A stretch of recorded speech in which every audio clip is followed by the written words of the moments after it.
Hi, welcome to I Love the Library. I'm Mary Haney, Director of the Detroit Lakes Public Library, and I'm so glad you've joined me today. I have a miscellaneous program to talk about. I really wanted to talk about a couple of new books that we had in the library, but they also happen to be books that I've been reading. And I want to talk about a couple of books that are not new, but I want to bring to your attention. You know, we've recently had world-famous polar explorer Will Steger come and speak in Detroit Lakes, and we have two of Will's books.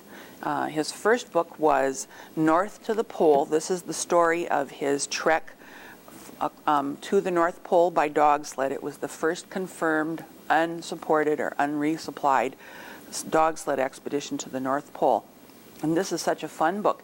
If you need more detail about how the expedition took place and what happened, it has several appendices in the back, including a list of what they ate and exactly how much they ate on every day. So, for example, the breakfast on a typical day was 3 ounces of rolled oats, 3 ounces of peanut butter, 4 ounces of unsalted butter, and an herbal tea. So, and he talks about how much everybody weighed and what their lipid profile was before they left and what it was when they came back, because they assumed eating butter right out of the stick was probably not going to be good for their cholesterol and things like that. So, you know, in many ways, it's almost a how to do it for an expedition. So if you heard Will Steger and you want to know more about that expedition, read North to the Pole. The second one is about his traverse of Antarctica from one side of the continent to the other, and it is called Cress, Crossing Antarctica.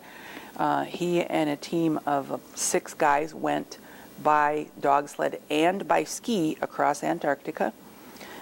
It took them, I think it was 3,700 miles in the most horrible weather, wind chills of 150 degrees below zero.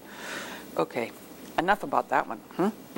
And a couple of other things I've been reading. This one intrigued me no end. It's a brand new book for the library. I'll show you the spine.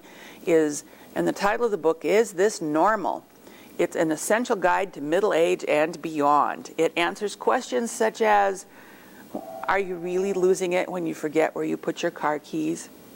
What about getting up in the middle of the night a couple of times? Is that normal? Difficulty seeing in the dark? All kinds of good things. And I wanted to hear most about the memory part of it. I haven't yet put my car keys in the freezer, but you never know, that day may be coming. So I thought this would be a good guide to the life I'm experiencing now. So if you're middle-aged or older, this would be a good book for you. Is This Normal? And I'm sorry, you can't see because behind the barcode it says is. So, Is This Normal is a book I've been reading lately, and once I'm done with it, you'll be able to check it out at the Detroit Lakes Library. And I was intrigued by this book. It's a pretty new book. It's called The Many Faces of George Washington, and forensic experts took what they know about how George Washington looked and decided to try and reverse age him. They went back to George as a 19-year-old, a 45-year-old, and as he was when he was president at about age 56, I believe, 57. And it talks about this whole process of deciding what was historically accurate for him to wear, what he would have looked like, and this is the book. It's a J, but I think it's a fascinating read. So, and besides, we're right around President's time. You have to have something about George Washington. And then, of course, Lincoln.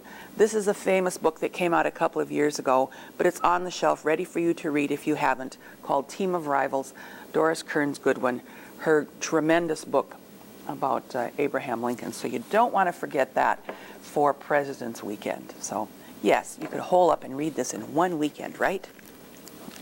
And if not President's Weekend, then another weekend. So that's what I've been reading lately. We have a lot of things here at the library that you can check out, or if you want to check out ebooks, you can do that at home. Download an ebook right into your Nook or your Kindle, your iPad, your iPhone, whatever it is you've got, and you can have access to a lot of different materials that would make great reading for you. So thanks for joining me today, and come down to the library and check these out.